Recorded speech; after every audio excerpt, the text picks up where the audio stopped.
third Buffalo takeaway today. An end zone throw. That's going to be a Buffalo touchdown to Gabriel Davis.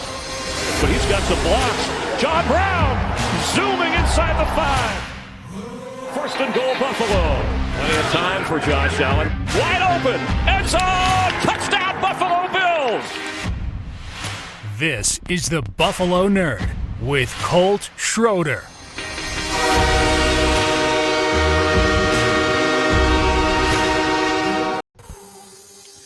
What's up, everybody? Welcome into another episode of the Buffalo Nerd. This makes 6. We've made 6 successfully so far. You guys can see that are watching, or when you will be watching, that I do have another special guest with me tonight, thankfully, so you guys don't have to listen to me blabber by myself for a while. So I am joined by Mr. Jeff Bell. You can catch him on Twitter at for whom J Bell tolls. So I'm super excited for this one, actually. Jeff is also Bills Mafia, which is very cool. But he's also a big fantasy guy. And I like fantasy a lot. I've never really ventured into the dynasty world that much. And that's kind of where Jeff really makes his heyday, is in the dynasty world, I believe. So I'm pretty excited about picking his brain on that. But before we really get rolling into everything, let's go ahead and Jeff, take the floor, kind of let us know who you are, where you come from, and what you're all about, man. Sure, absolutely. I'm very much involved in fantasy football right now. I live in Columbus, Ohio. I am a CPA, and so I'm very busy right now, but I'm loving it. I do a lot of work over at Fantasy Pros with building up the Devi content over there. I'm very involved with fantasy intervention. We're doing a lot behind the scenes, and I'm doing a lot of content there as well. That's at joinourcircle_ on Twitter, and I do a little bit of stuff behind the scenes with Going for Two as well. They put a lot of great content out. We've actually been doing a personalized pod series and taking a look at dynasty leagues. We kind of go, we have several of the writers, we gather together, we go team by team, we talk about strengths, weaknesses, trade strategies, X factors for success, and potential draft options. And that's been a lot of fun to be able to dive in and get to know the people over there a little bit better, but also just to be able to have that customized option. And so it's something that I would recommend for anybody that's in a dynasty league.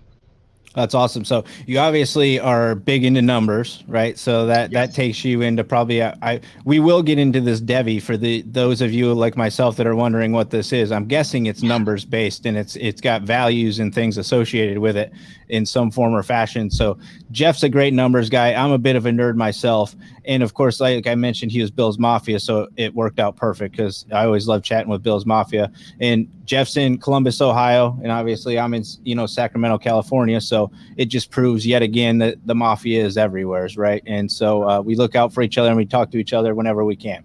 So thank you, Jeff, for being here tonight.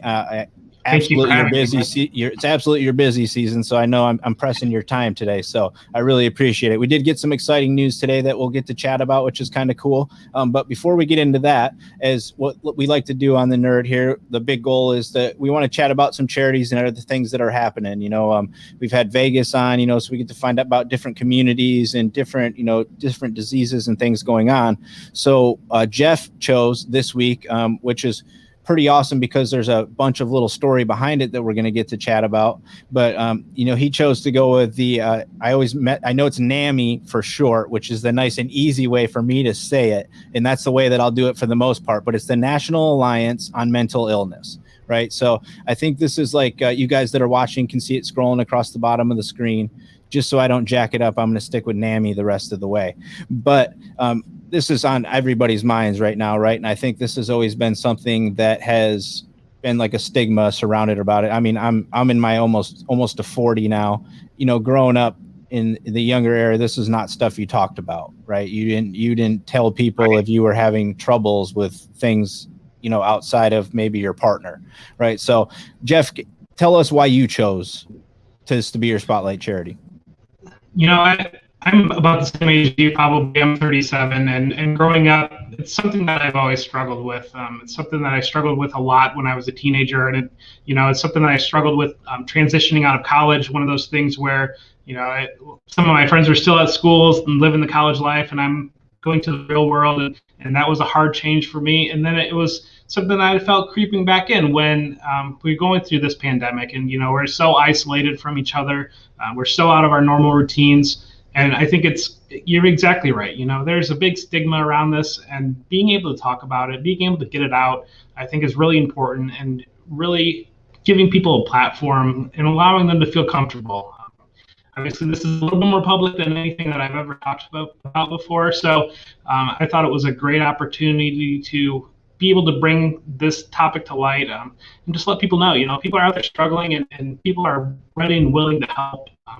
That people, I've talked to so many people around, I'm very involved with the fantasy community right now, and this is a topic that's, people try to make themselves available. And so I think it's important to highlight an organization that's doing a lot of this work, especially at the time that we're struggling with right now. Their values, they talk about hope, inclusion, empowerment, compassion, and fairness. And I think that those are all things that all of us should be doing in our everyday life.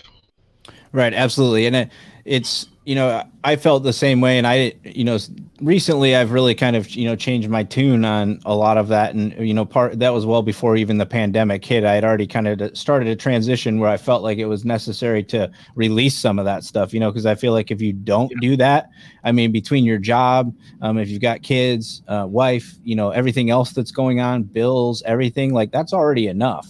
Right. And a lot of people are not good at just doing that. And then you have to, or I don't want to say not good at doing it, but they have a hard time, dealing with the pressure of that.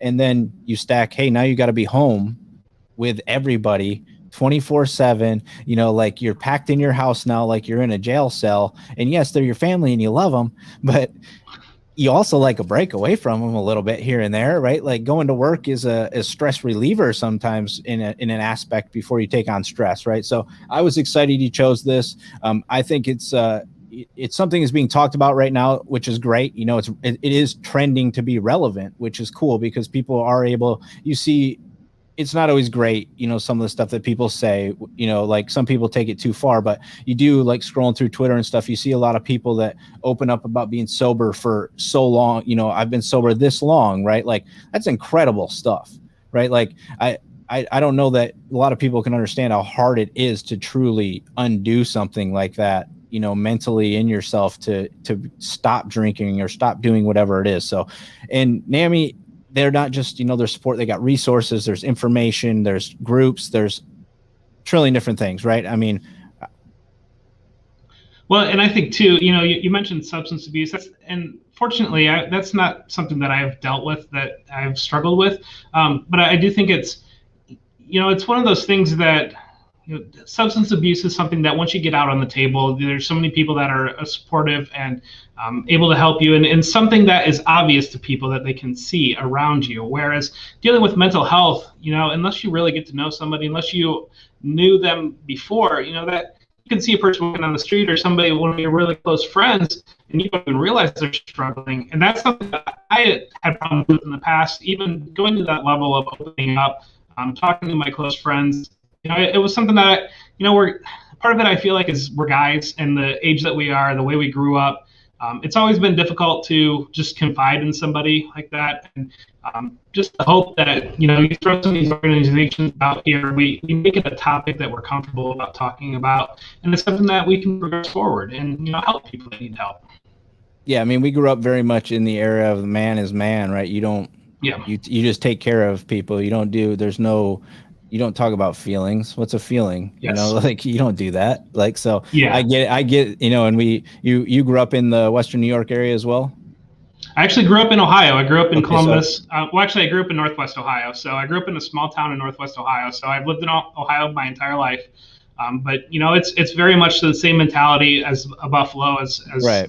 Western New York, where, your blue class, or your working collar, your blue collar working class, right. And you just kind of deal with those things. You go along with it. Whereas I do feel like now, teen suicide and things like that have become more of a topic and more of a look at type thing. But, where I grew up, it wasn't mentioned. And, fortunately, we didn't lose kids to like that. But at the same time, it has always been a difficult thing to talk about.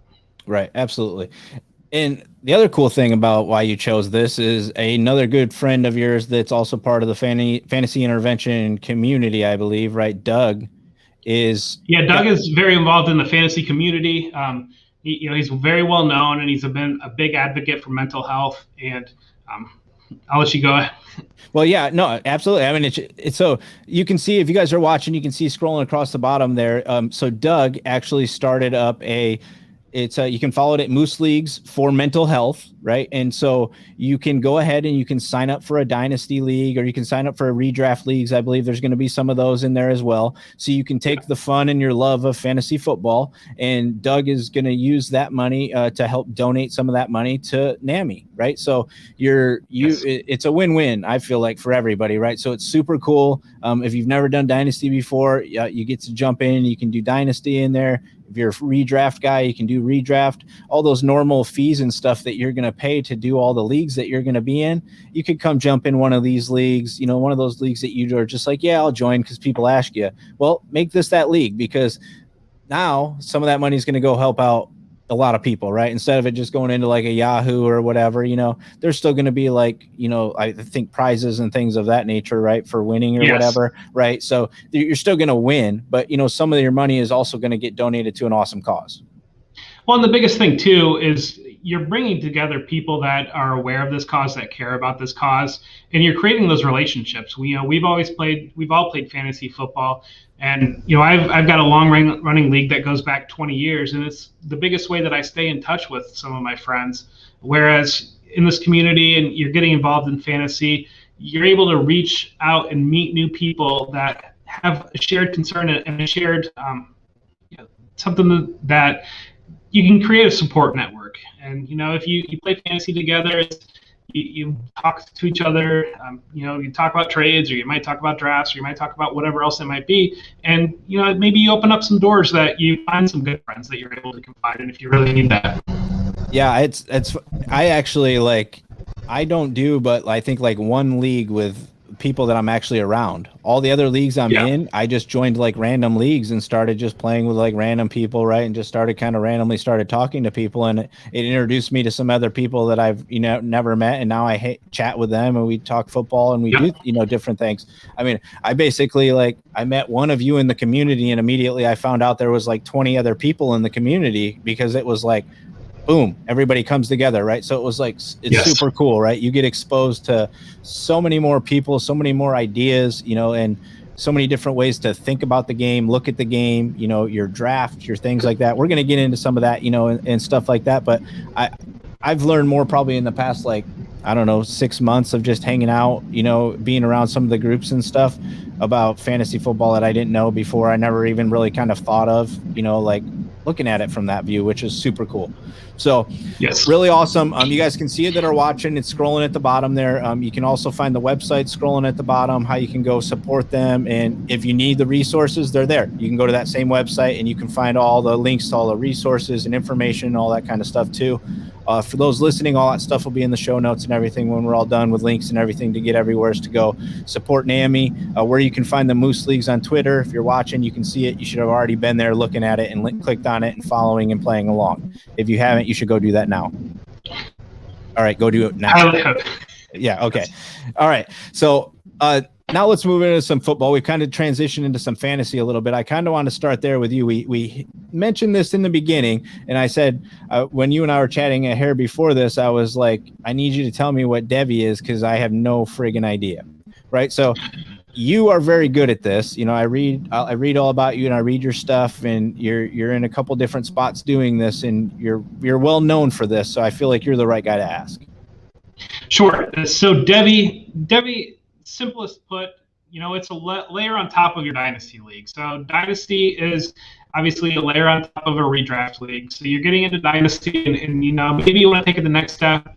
This time of the year, we're talking about rookies. The biggest thing with Debbie is you're jumping into college football, and you're getting ahead of the ball. And so a lot of these rookies, you've already, essentially the way most Debbie is played is you have about 5 roster spots at the end of your bench. If you do dynasty, think about it as taxi, where you can stash 5 college guys, and they come in and they are already on your team. So instead of having a normal rookie draft that you're going to have in a dynasty league, like you might already have Justin Fields and Trevor Lawrence on your roster, and you've been waiting for 3 years to be able to join your NFL team.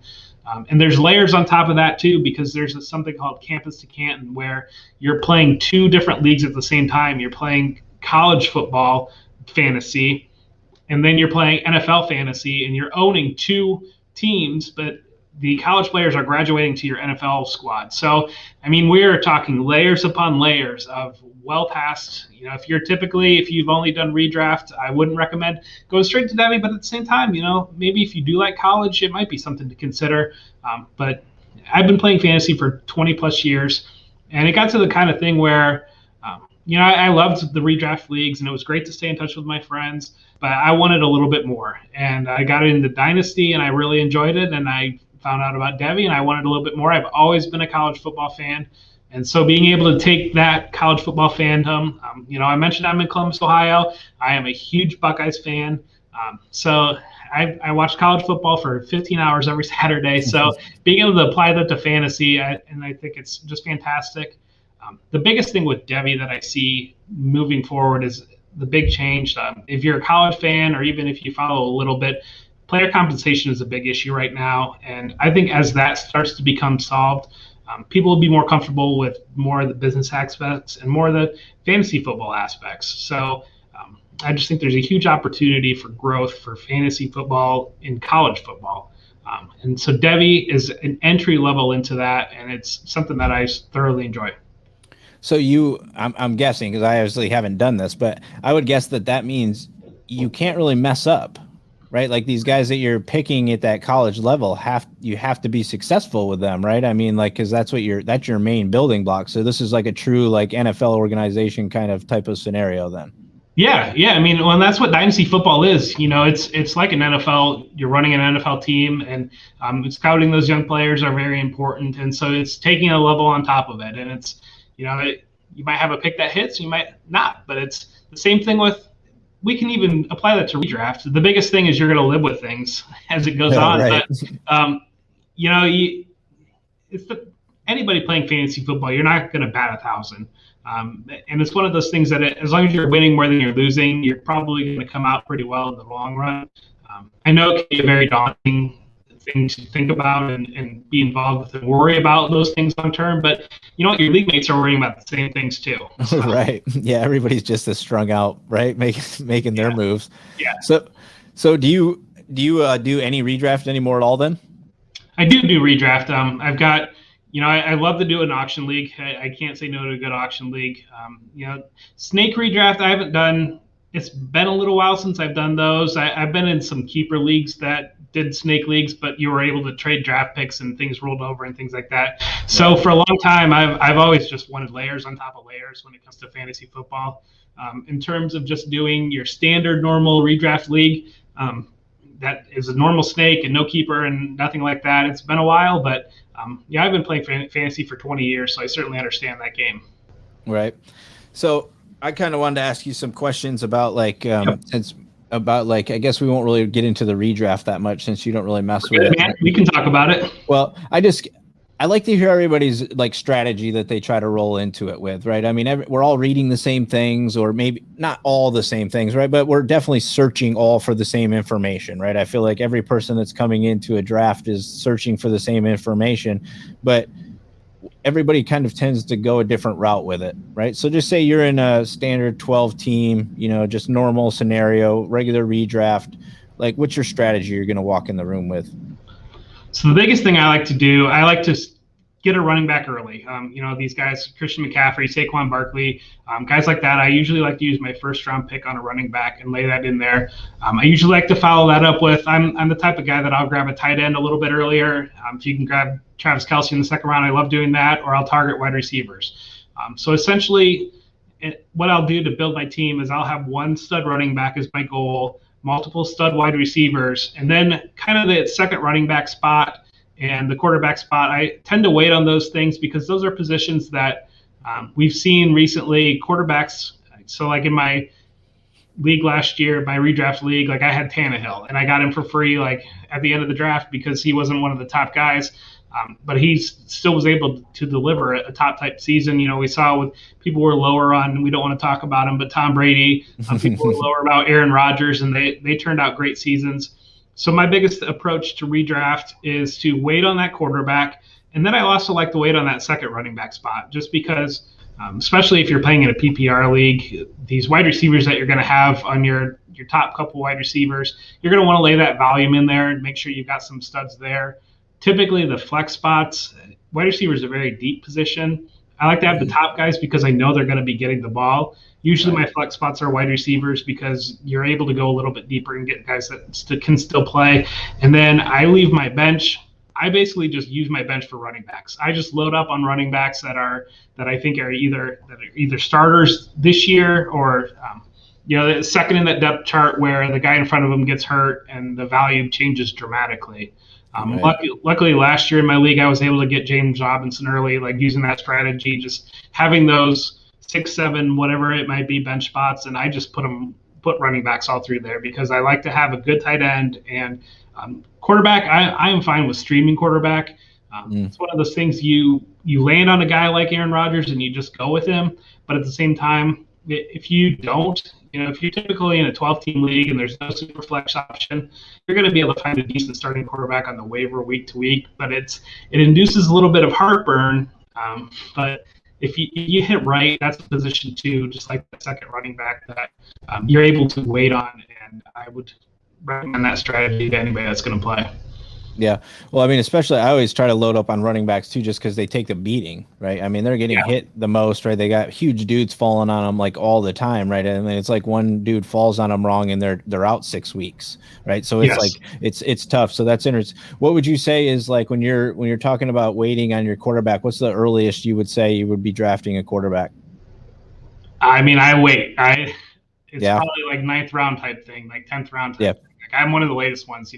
I really like to get the elite wide receivers outside of giving that one stud running back, and then I usually pepper I don't like to have a lot of wide receivers on my roster only because running backs, we see injuries to the guy in front, and the guy's going to come in and he's going to get almost guaranteed volume regardless of kind of skill level, whereas wide receivers, the offense is going to run through certain guys, and injuries to a wide receiver doesn't necessarily create value into the backup wide receiver or the other wide receiver. So I really try to target just having 4 or 5 wide receivers in the middle rounds there that I feel really good about that are going to be primary options for their teams.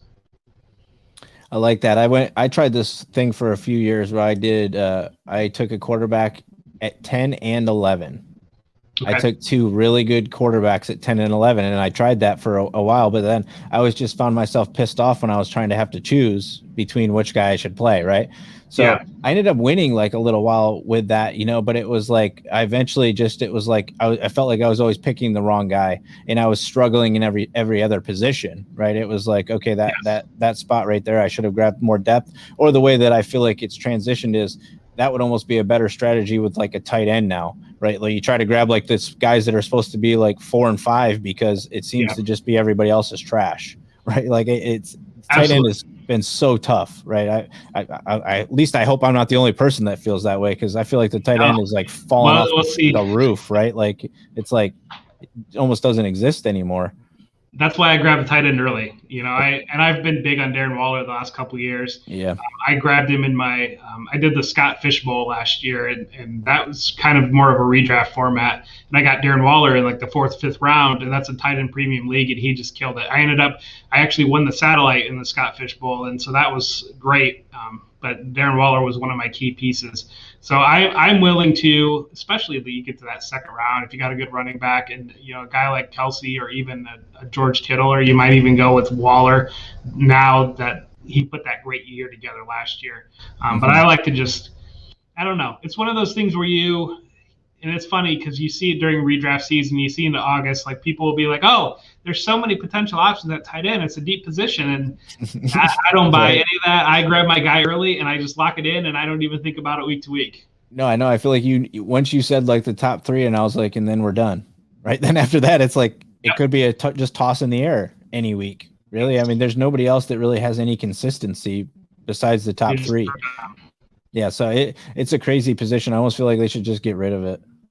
Like just I love it though. It's my favorite position on the field. I don't know. I can't get behind that. I really love tight end. I think it's, maybe we can talk a little bit later about the Bills, but right. I think it just changes the offense, and especially we saw it in the playoffs with the Bills with Travis Kelce. We just couldn't cover him.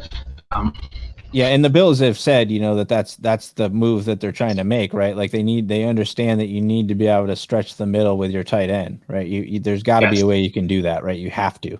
You absolutely have to. So let's transition then, since say I'm starting a dynasty for the, I got into one of Scott's leagues, so I'm going to be taking over a team. I'm going to be getting to do my rookie draft, right? So I'm only going to be drafting like 4 people, I think is what it's going to be, like 4 or 5 people, right? Yeah, is what I get to pick, right? So what's your strategy when you're, I guess it's weird for you because you don't really know the team. I mean, you've seen my team that I have, right? Because I actually sent it to you and asked you what you thought of it. But if you were just picked up a dynasty team from scratch and you were just like you're gonna now change your strategy from redraft. I've only got them for 1 year. Does that change anything for you? Yeah, it changes things dramatically, and it depends. So I really like playing in super flex leagues, especially if you're in a 12-team league. I think that just changes the complexion of the league. And usually in a super flex league, I'm going to grab quarterbacks early. I think you have to, because especially the young guys that we've seen in the league right now. We got our own boy Josh Allen, but you've got Mahomes is going to be the number 1 pick in any super draft dynasty league. But Lamar, Dak, Watson, all these guys are so good, and to get them, you know that you're going to have them. Your quarterback is so reliable, especially once you've seen the guy produce a couple of years. You kind of know you get Aaron Rodgers for his whole career, and that changes the complexion of your team. So early, I am grabbing those good young quarterbacks, and especially I am a big, if you Google Konami quarterback, I come up as the top guy because I am massive into the Konami code of quarterback. I think it's, I've written about it. I'm just a firm believer that you get these quarterbacks that can run the ball, just like Josh, and these, it just changes your whole team complexion. And especially right now, with some of the scoring that we've seen this past year, the season that Allen had, you get a couple of these young rushing quarterbacks, and they're dropping 30, 40-point weeks out of 2 spots on your roster, and it just changes the complexion of your team completely. Once I get past those, go ahead. Yeah, and I was going to say, and the league is transitioning to that, right? It's more and more of the quarterbacks that are coming into the league are that style, right? It's going to get to the point where every quarterback feels like they're going to be getting rushing yards in the 50 to 70 yards potentially every week with a touchdown, right? Like that's going to come into play, I feel like. Yeah, and that's one of the big things that we go back to Debbie that has come up from college football, because college football's run the spread offenses for nearly 20 years now at this point, and we've just seen NFL quarterbacks transition from being the old Jim Kelly standing in the pocket and the 6'4" guy that's going to deliver the ball, and whereas now they're going to take a running lane if it's available, and you get some of these guys like Lamar Jackson that can turn that. That what's an 8-yard gain into a 48-yard touchdown now, and it just changes the game completely. Yeah, it's interesting how it's shifted, yet the passing numbers are going up too, right? So it's interesting that they're both trending in that direction, but it also just goes to show that maybe everybody complaining about the defense just having like no chance it is a true thing, right? Because the rules are just so tight on them that it's like nowadays it's like they don't even stand a chance. But very cool. Yeah, a lot of it, what it is you go back to even high school. We're seeing, and it's crazy because it used to be football would trickle down from the NFL, and everybody would try to kind of play that style. And now I think it's going the other way, whereas you're getting a lot of these kids in high school, like they don't want to be the cornerback that's out on an island getting burnt by the wide receiver. They want to be the wide receiver that's catching 15 balls in the game, because offenses in high school no longer are just running the ball 45 times. They're running spread offenses. So the athletes even in high school and 7th and 8th grade, they're playing wide receiver. They want to get the ball. You play that in your entire career, and we're just seeing. And I think that's why we've seen recently the last couple of draft classes and the way the league is right now with young receivers. There's just so many good ones. Right, and that's absolutely true. Because like I'm here in California, and right up the road they've got Folsom High School. One of the kids on Clemson is the wide receiver from Folsom High School, right? So I mean, it's like you're making it to Clemson because the program is throwing the ball all over the place, right? It's not because you're not the running back anymore. It's not just everybody's going to see the running back and then, let's see what the wide receivers are doing. It's no, look at these wide receivers are just killing it, which is elevating all the quarterbacks too, right? It's making it a lot more fun, obviously, for everybody to watch too. So, okay, so now that we've done that, tell me what I have to do with my 4 picks. Like I've got a big decisions to make. Like what's the move that you make here? Like am I trying to stash a quarterback for the future? Am I trying to just like score a couple young running backs? I mean, what's my goal? Let me pull up your team here if I can see it. So who's your quarterbacks again? I forget. You got Kirk Cousins. You got Cousins and Baker. Nobody that I really like, but okay. So you got the 1.7 is your draft pick. Right. Okay. So I'm big on the top 4 quarterbacks in this class. So in your draft, if one of Trevor Lawrence is going to be there and Justin Fields probably is not going to be there. Right. If Zach Wilson is there or Trey Lance is there, I think that's a slam dunk pick for you. Who's your tight end? Say that again. Who's your tight end? Oh, I have Kittle, I believe, right? Okay, you're good at tight end. Yeah. So the next thing, so I really like the 7th pick though, because there's 4 good quarterbacks that I really like that I'm certainly taking if they're available. Even if you have Kittle, I just really like Kyle Pitts. I think he's really good. Jamar Chase is my top wide receiver, and I think there's a little bit of a gap to the second wide receiver. And the top 3 running backs, I think, Najee Harris, Javonte Williams, and Travis Etienne. I think there's a gap between them and the 4th running back. So really, being the structure that it is and knowing who your quarterbacks are, one of the top 4 quarterbacks would be my first priority with that pick if they're available. I would be. This is a safe league, so it's tight end premium scoring. So Kyle Pitts, if he's there, I'd be a little bit surprised, but that could be a great pick with you because putting 2 very good tight ends in this scoring structure as one of them as your flex can give you a big benefit. Or grab one of these running backs. Okay, I like that. And then after that, just pretty much though, you're saying that the value at 2 after that is kind of it's just hit or miss. I can just pretty much go after whatever I'm feeling. Yeah, the drop rate really starts to fall as you get out of the first round. Really, as you get out of the top 14, 15 players in this rookie draft, I think then you're starting to kind of swing. And I've done a whole bunch of mock drafts that, being in the fantasy community, and a whole bunch of rookie mocks. And usually that second round, find a good wide receiver that you like out of the group of guys like Tylan Wallace or Amon-Ra St. Brown, some of those guys, Terrace Marshall. I would use that second round pick on a guy like that.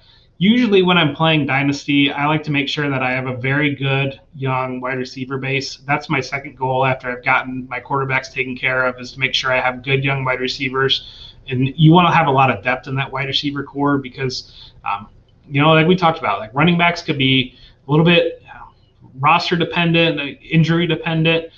So I really like to load up and concentrate on having a good young core of wide receivers so that I'm able to have a bench full of those running back dart throws.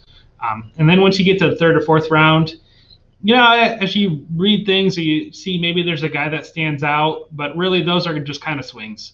Okay. So that 3rd round hit rate, that 4th round hit rate is not huge. It's just kind of pieces that you're thrilled that they hit, but you're not expecting anything to hit. Awesome. That way I won't feel bad when I don't do any of it right. I gotta at least get one right, I think, right? I imagine one of those top 7 guys is going to hit at some point to be worthwhile, right? And I really go. I think there's really you got top 9, 10, even you want to be in the top probably 13 or 14 picks, like I mentioned. Okay. I think you go to. I really like kind of the. I'm a big Rashad Bateman fan. I think he's really good. I think Rondale Moore's really good. We saw obviously Devonta Smith win the Heisman. So there's some good young wide receivers that are at the top there in that first, second round turn. But it does fall off once you get past those. Cool. That's good info. Thank you. I appreciate Thanks, that. Man. Really good. So you want to talk about what actually happened today? That's pretty exciting for the Buffalo Bills. Yeah. or maybe it's not exciting. I've now I don't know if you've been venturing through Twitter, I'm sure, since this has taken place. I've seen some different sides of this coin, actually, where some people are kind of disappointed actually with this move, and then of course there's people that are elated.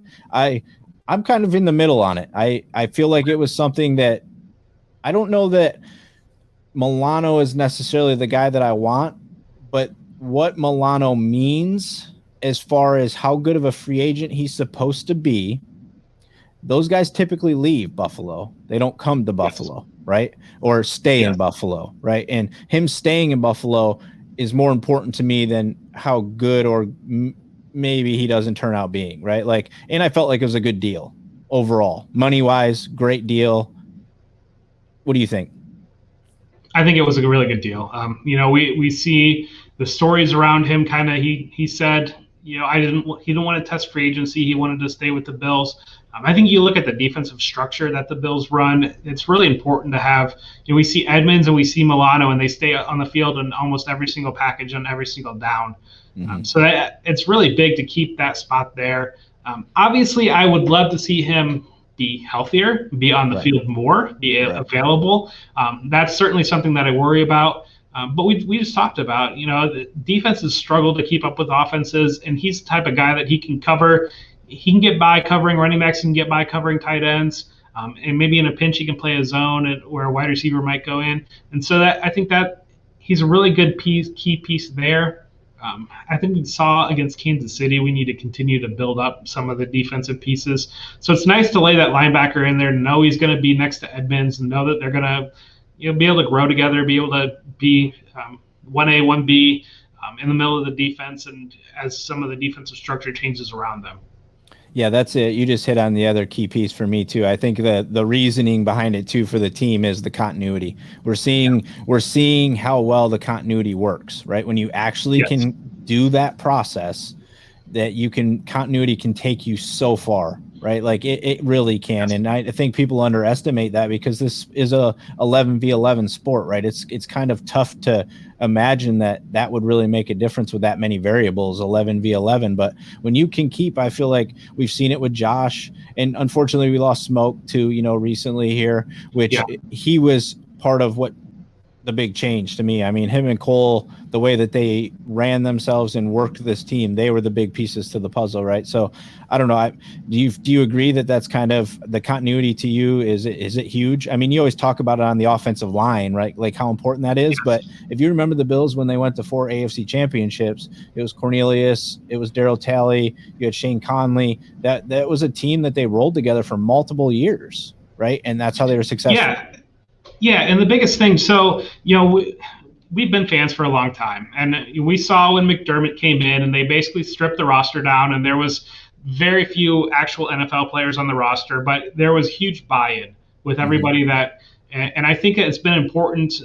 The Milano signing is important, but I think the bigger, more important signing was Tre'Davious White, taking care of him. We saw when Ruff Wilson was the owner, Ruff Wilson did some great things in the NFL, but it seemed like year after year, especially at the cornerback position, we'd use a first-round pick on a quarterback, the guy would be a stud, and he'd walk immediately. And we'd be right back to using a first-round pick again. And I think it's important as you're building that team continuity, that team buy-in, getting the right culture around there, that guys know that they're going to be taken care of financially by the team.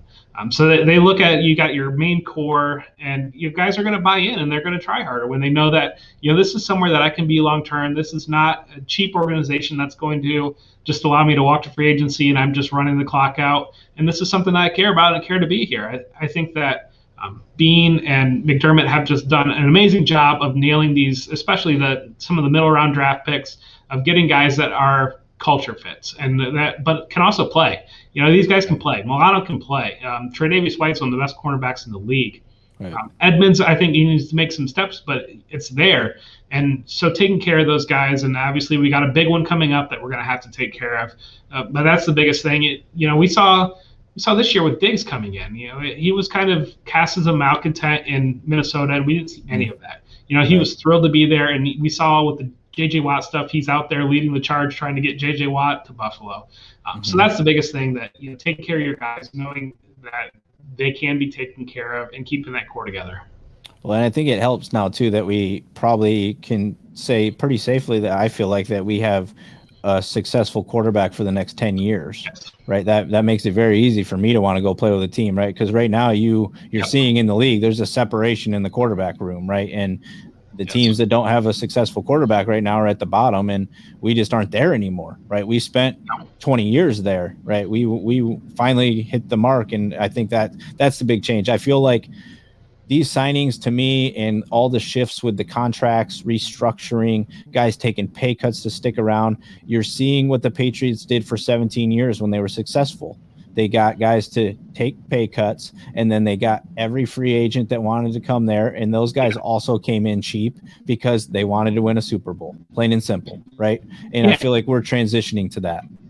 Yeah, and even, we missed on J.J. Watt, but if you read some of the stories about his signing, we were, from everything that I read, we were number 2. But you read some of the financial things, there were teams that were blowing Buffalo out of the water. Like we were trying to buy him. It wasn't the Mario Williams situation where we're trying to just throw a whole bunch of money at this guy just to get him to come to Buffalo. Like we were supposedly number 2, maybe number 3, whatever it might have been. But from everything I read, we offered a lower financial package, and I think that's smart because he is an older guy. He's a big name, but that play's starting to tail off a little bit, and you don't want to get caught overpaying for an older guy like that. And it speaks a lot to what the culture's built, that the Bills were to be able to be one of the finalists there, while also not being the team that, I think for a long time we would have been the team that the Bills were in the final 3, but they offered $20 million more than the team that he actually went to, type thing. Whereas we're kind of on the opposite end of that. Yeah. Do you feel like that they were holding any of the money that they gave Milano for Watt, or do you think that it was just, this is where we're at, Watt? It is what it is. We got to make this deal over here that we know we're going to make. If it works, it works. We'd love to have you, right? But yes, this is where we're at. I think I kind of lean that way. The salary cap's real, and obviously with the contract that's going to be coming up with Josh Allen. But at the same time, I tend to believe that we've seen the Saints forever just kind of maneuver things around. If you've been a Bills fan long enough, you remember the Jarius Byrd story where we had this all-pro safety, and suddenly all of a sudden he's in New Orleans when they didn't have any cap space at all. And so I think on a huge contract. On a huge contract, out of the blue. Yep. So I do think that teams are, I'm an accountant, and there's some creative things that you can do with your books sometimes. Obviously, I would never do anything like that, but operating within the rules, we see these teams, they move the money around, they move bonuses around, they sign a guy to a longer-term deal, they push money back. So I think that where there's a will, there's a way when it comes to money, and teams are able to make it work. I think the biggest thing we saw when Wilson was the owner, I don't know that there was always that appetite to go up to butting up to the cap. And I think with Pagula, it's been a little bit of a different culture in that regard. They're going to spend the money, they're going to take care of the guys. And, that it leads to buy-in. It leads to, the process. Right. Absolutely. Right. I mean, it leads to winning. I mean, yes. From what we've seen, it leads to winning, right? When you're more successful with your money, it appears that you get more wins, right? So, and he's been very good at that so far. And like we've kind of hit on, I know we were going to touch on a little bit, but do you think we're going to be able to still keep Williams, and do you want to keep Williams? Sorry, I'm looking on Williams. Right tackle. Oh yeah. Oh, gotcha. Darrell Williams. Yeah. I do. I want to keep the line together. I don't know. I think that we desperately need to add pass rushers. I think that we saw against Kansas City, and especially we saw today, that they got rid of Schwartz and they got rid of Eric Fisher. And another guy. They gave up 3 offensive linemen today. Yeah, we got to get to Mahomes, and I think that we're in a very awkward position with Mahomes because we are the team that traded him away. And so I think it would be the Bills fan thing if we hit on Josh Allen and we lose that guy that we traded away year after year. So we're going to have to use those draft resources and maybe use some free agency to load up on that defensive line and get after the quarterback. But I do want to see the continuity on the offensive line. I'd love to see Williams. I'd love to see Feliciano stay. I think that they've been big leaders, but at the same time, we need Cody Ford's been better once we moved him into guard. Dawkins has been, what we want at left tackle. Morris, he started out great and he really fell off, but we need to start getting some younger pieces on that offensive line too. Yeah, I do like the idea though of having both my tackles shirt up for the next 4 years, right? If I can pull that off, and Williams, I think will be 32 at the end of that. Dawkins would probably be in line for another 2 or 3 year deal after that. Still, he's young enough. But so, we were talking. You've mentioned it a couple big times that we've got a big contract coming up, and I think we just kind of got the bar set the other day by Dak Prescott. When I saw the number, I was like, no thanks. Like I feel like there was if that was the number, I would have gone different routes. I mean, I feel like I would have just been like, hey, New York Jets, do you want Dak Prescott? I'll give him to you. Give me the number 2 pick. I'll give him to you. I'll take this guy that Fields at 2, and I'll pay him $22 million next year and call it good for the next 4 years and see if he works out instead of paying you huge money. Biggest thing I don't know. I feel like we're in a little bit of a different spot with Dallas because Dallas needs to continue to build that defense. But I'm a believer, we've already touched on the salary cap and being able to find creative ways and being able to find money when you need it. But it's really hard to put it into concept because we didn't see the salary cap increase like we normally do due to COVID. And so that changes the dynamics a little bit. And if we're going to be, we sit here in March, and I would still kind of be surprised if we see full stadiums this year. So in that regard, I'm a big believer that live sports are going to continue to be the most valuable entertainment package, and the money involved is just going to continue to rise. So in that regard, I think that you can still build a team around the guy, and if I've got a guy that has hit that I feel comfortable with as my quarterback. We had 20 years of looking for one of those guys. Right. I'm not going to give him up. I'm a big Justin Fields fan. If he were sitting there at 2, that would be something that I would swallow hard and consider. But at the same time, I don't know. I think Dak is very, very good, and I'm willing to pay the money to keep him around. I believe Josh is a lot bit better than him, and certainly. We better that guy. We better not lose that guy.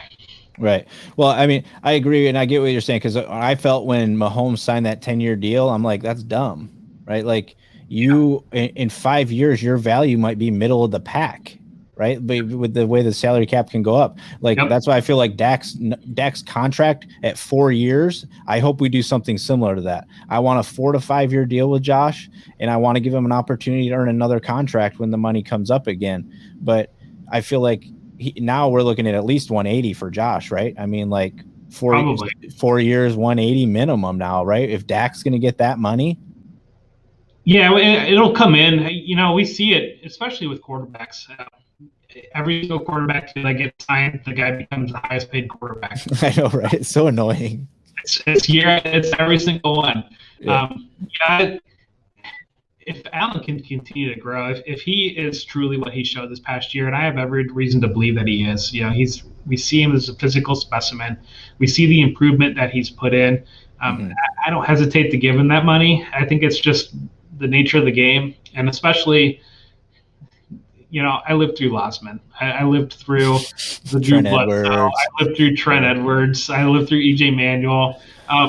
Josh when Tyrod was the saver. Yes, I would give him a blank check. If you had a chance right now to swap out Fitzpatrick for what we currently have, would you do it? For Josh Allen? What are you No, talking not for Josh, just as the backup. As the backup? Yeah, right now. Or do you want to stick with Barkley? Yeah, if he's going to. So I don't know. So we got to kind of see what we have with Fromm too. I think that. Right. So I'm a believer. I think the right way to build your quarterback room is you want to have the young guy and the old guy backing him up until he's to the point where he's the franchise guy, and then you want the young cheap guy backing him up. Right. I don't know that, and so I think Barkley has been invaluable for Josh to be a mentor, to be in the room.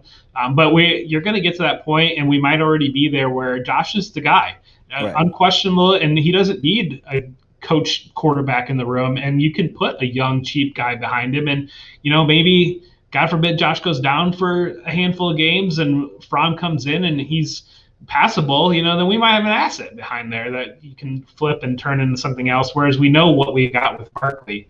So in that regard, I think that I have a hard time believing that Fitz is going to be comfortable just walking into a situation where he's the 100% sure backup. Certainly, I love Fitz. I love what Fitz meant for the team when he was here. He's a very fun guy. It'd be great to have him around, but I don't know that we need that level of backup. Yeah, and I agree with that. But I'm kind of still on I want a decent, kind of veteran back for about 2 more years, because I want to give Josh about 5 years to really develop before I need him to start developing other players, right? But I agree. And I think the only change that we need to make at the backup position is when Josh goes down, or if he ever goes down, the drop off in the way that we have to run the offense is too much for me, right? So I feel like a guy like Fitzpatrick would at least be able to step in and still be willing to sling it all over the place the way that we're supposed to be, right? And Barkley, I don't get that. But I can also see, and I kind of believe right now that he's probably going to be the guy again next year, right? I think money-wise, and he knows the system. His and Josh's relationship, I feel like it's a McDermott. There's probably too many things to stack up, but it would be a nice sign to me if they did move on for him and they went after another veteran backup to show me that they are going to get better at every position no matter what. Yeah, I think that, we talk about salary being a construct in the cap and whatnot, but we just need to really shore up some of these other pieces. That defensive line, Trent Murphy he's another good guy, but, that was a roster clogger spot. We need to see a lot from Epinesa if he's going to hit, if he's going to be there. And I think we need to see a lot from Ed Oliver, too, if he's going to be a franchise-level guy. And Jerry Hughes is our one big guy that's shown up year after year. But right. I don't know. There's going to be a cliff there waiting. So if I'm gonna spend money, I just don't want to spend money on the backup quarterback. That's the position that if I'm comfortable with my starter, I don't want to spend money on it. If Barkley were to do a veteran minimum deal, he's been paid a little bit more than that the last couple of years. If he takes the minimum deal, sure, it's great to have him around. But to spend actual money on a backup quarterback is something that I'm really not on board with. Yeah, we might not be able to afford it really anymore either, realistically, right? Who knows? But go ahead. Yeah, I was going to say, my biggest thing is we look at free agency, and we saw Bean's press conference at the end of the year. If we're going to spend money in free agency, I want a tight end. It's been that's the other thing. We've been Bills fans for 20 years. When's the last time we had a tight end? When's a real standout guy like Jake Reamersma? I don't know. It's been forever. The only guy I can really remember even enjoying watching that we've had was Pete Metzelaar. He was just fun. He wasn't even really that great, but he was at least fun to watch. And I wish we had a big, tall, lanky guy like that right now that was running all over the place like Pitts. But he's never going to fall our way, right? So, but if you go look last June, Trent Murphy didn't make my roster. I dislike Trent Murphy with a passion. What we were paying him that. He was not even on my team last year, right? He would have been long gone. And then when they just benched him for the last 6 games of the year, it was why didn't we just do that at the beginning of the year? That was $10 million, right? That was $10 million right there, right? That we just let hang out on the bench, and it looked like he was having a great time hunting. So I'm happy for him in that aspect, right? He looked like he's really enjoying himself. And as much as I dislike him, if he wanted to come back for $2 million next year, I'd be okay with that. Just because he's a piece that knows the system, and if somebody goes down, he can fill in and be semi-efficient. But I'm not paying you $10 million to do that, right? He should be getting paid nothing to do that. We're going to use you 25 snaps this year, right? Or if we need to really conceal the edge, because he's good at that. I will give him that. He's good at the running quarterback when they try to go to the edge. He's fairly good at that. I will give him that, as much as I dislike him. But I do want a tight end as well. And I think everybody's clamoring for Knox to just really figure it out and not drop the ball that hits him right in the hands, and continue to make the catch that he's not supposed to make the catch, right? Well, and my biggest thing too is we add a tight end. It doesn't mean we're going to get rid of Knox. Right. And and if he still hits, suddenly we have two good tight ends, and that's a great thing. That creates a lot of different packages that we're able to do. It creates a lot that we're able to do. Hopefully, improve the running game a little bit, having two tight ends on the field. But if you've got two tight ends that are pass catching options, we saw with New England what that they crushed teams for years. Yeah, exactly. When they had Gronk and Hernandez, that was a pain to deal with. And so just because we want to get a different tight end doesn't mean we want to get rid of Knox or give up on him. It'd be nice to have two good ones. Right. And there's not many teams doing that right now too, right? So you'd be able to transition into something that nobody else is really doing right now. So you'd have a little bit of leg room, probably at least a couple games where it would take teams a little bit to catch up with what you're trying to do now, right? And it's like, wait a second, why are two guys running up the middle? That's not supposed to happen, right? Why aren't they both blocking? What's going on, right? So cool. So we're gonna miss some stuff that I wanted to chat about, but that's cool.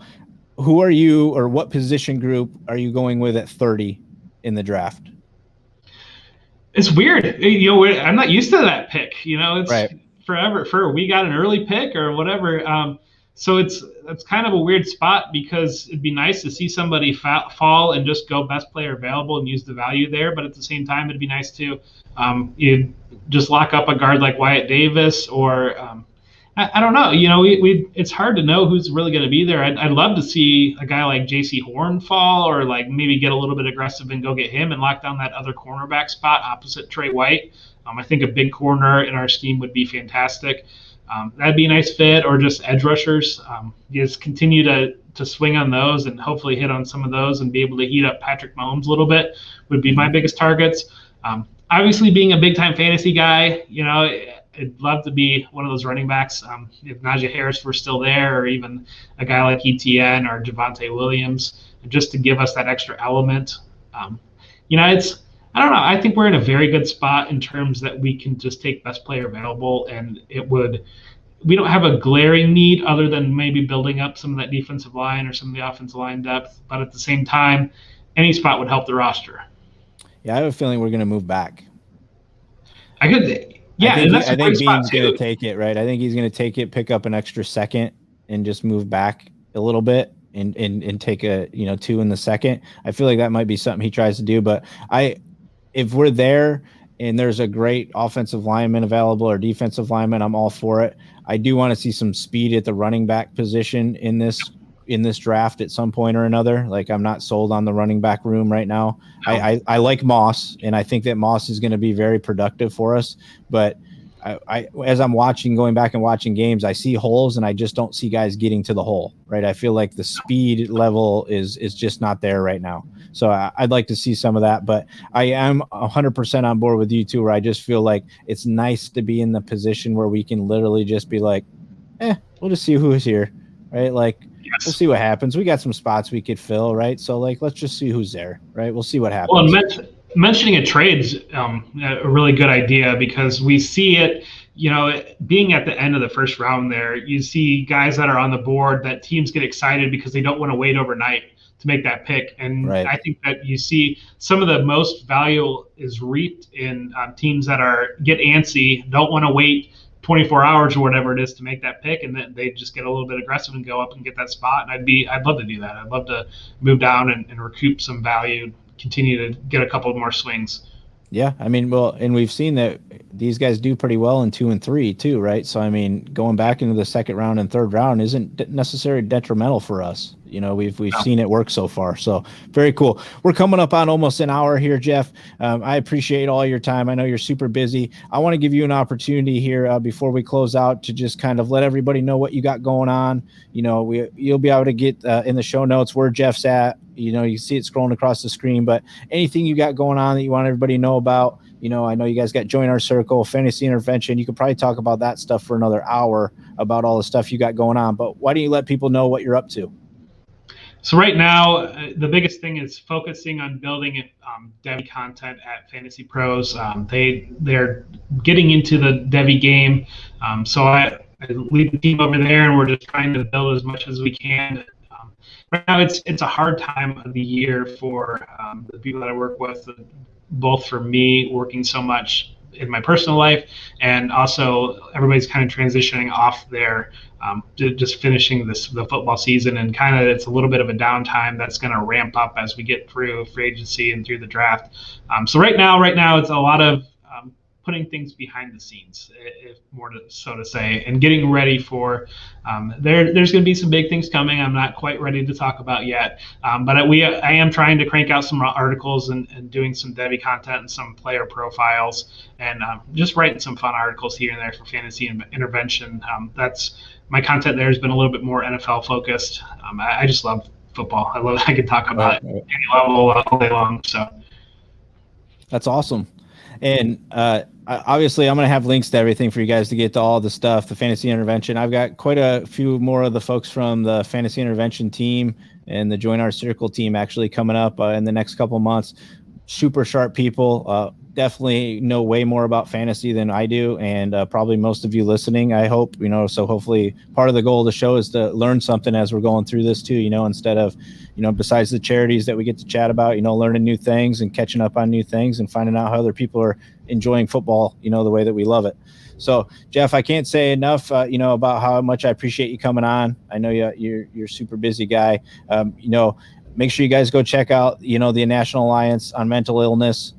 That's going to be in the show notes. Make sure you guys check out the Moose Leagues. We're going to have that in there. You can see that scrolling across the bottom. If you haven't done that already for some reason, I don't know why, but you do have another opportunity like right now to go do it if you want to, right? Just in case. It will still be there, so you can go check it out. So please go do that. Doug's doing a great thing over there. And just if you need somebody to talk to, you're looking for some support, somebody that might need somebody to talk to, any of that kind of stuff, shoot them that website, and there's a ton of stuff there.